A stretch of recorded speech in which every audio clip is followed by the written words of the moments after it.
Hello and welcome back to another video.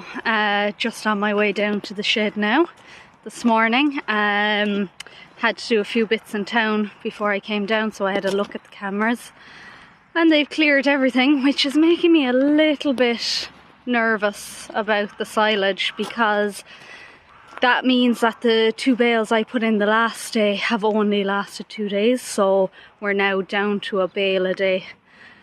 Which isn't ideal. That's the stack behind me. That's it. So it's getting low. I'm hoping that, you know, the fact that the weather was so cold as well, that they were eating a bit more. So I'm trying to tell myself that anyway, so that I can be a little bit more relaxed about it. Because yeah, it's definitely a bit of a worry now.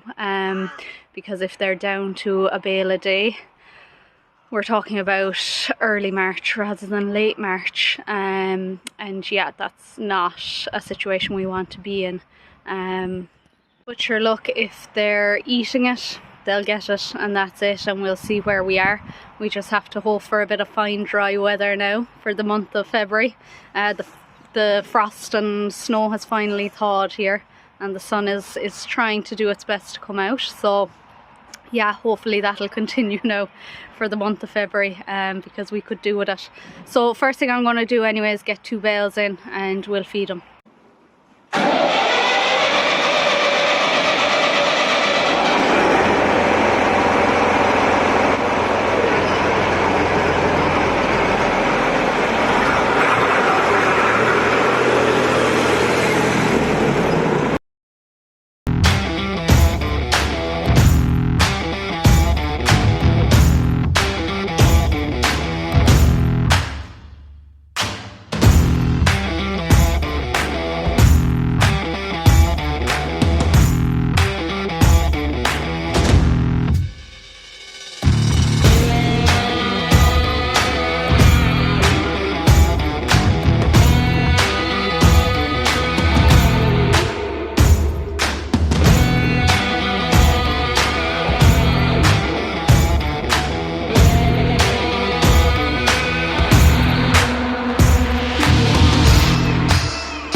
I was just thinking there again when I was bringing in the bales about the silage, and yeah, I definitely think we're after shooting ourselves in the foot a little bit with having the cow in here with the yearlings, because I said it before, but I have to give them extra because she's bullying them, especially the small one beside her.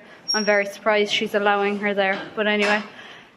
She's bullying the rest of them, so she'll come up and eat, and a couple of them will hang back. There we go. Until she's finished. So I need to make sure that there's enough there for them to get what they need as well. And like, I just think that maybe she's then, you know, there's still some left over and she's probably hoovering it up even though she doesn't need it.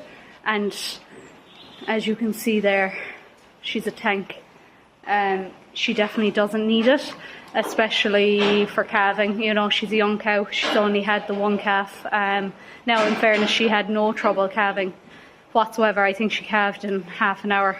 I said I'd put the phone away so I wouldn't be watching too much, and I picked it up and calf was there on the ground. So, but we never want them to be too fat, of course, because look, these cows tend to give us good sized calves basically. So she'll probably be on the bigger side, but it is what it is. We live and learn, you know. We'll cut back now next year, so 2 cows will go. We'll keep the Simmental there as a replacement, so they'll all fit into that pen anyway. But yeah, it's not ideal, and now I know why my dad wanted to cut the numbers. It makes sense not to have her in there, because she's definitely getting more than she would when she'd be in with the cows, because her being the smallest, she'd be bullied out of it there anyway as well. The bullied becomes the bully. But yeah, look, it is what it is. My dad, I was talking to him there about it, and he's not at all as worried as I am about it. He said they'd be grand once I go back to work, because he's always giving out to me for overfeeding the cows. But yeah, I'm just soft, you know. I feel they look at me and they're like, come on, give me a bit more, and I just have to give in. So he'll be able to control it more when I'm at work, so I think he's actually looking forward to me going back to work next week. But yeah, that's it. Right, so now that they're all happy and feeding, I'll talk a little bit about the tractor. So I'll show you it there properly, and then I'm just going to sit in it so that I'm not standing here. Now, so this is it. We think it's a 1968 or 69. My grandfather bought it second hand in 1970 from the UK. I think my dad said he went to Kanturk to collect it. I think that's where he said. And obviously it had no cab on it then. It's got the Duncan cab since. But he said he went over in a t-shirt and a pair of sunglasses and drove it the whole way from Kanturk to here. So Kanturk to here would be what, probably 45 minutes in the car when I have a heavy foot. So I can imagine it took quite a while for him to get it back that time. But yeah, that's it. Obviously I have the weight frame added just to help me with the bales and whatnot. A friend of mine made that up for me. Looks good, doesn't it? And very handy, very easy to put on and everything. So I got that added, and the same guy then actually put on this extra fork for me. It just, again, it helps with lifting the bale. They don't sag to the ground at the back as much when I use that, so it's very handy. He put an extra one at the bottom and up here, so I can swap it as I need it. So yeah, that was a great job as well. He's very handy. So this is it. I probably should have washed it or something before I'm showing it, because my god, looks rough there now. But there's no drying there at the moment, so there'll be absolutely no point in me doing it. So I'll do that in the spring. I'll give that and the gator a wash. People always ask me or tell me, you need a bigger tractor, you need a bigger tractor.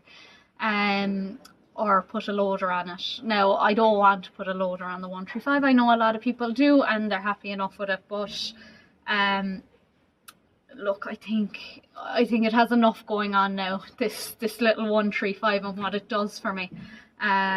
So I don't want to get a loader first, to be honest. Hopefully, look down the line, we will look to get one. I was strongly considering it there last year, just because the bales were just getting bigger and harder to draw out and stuff.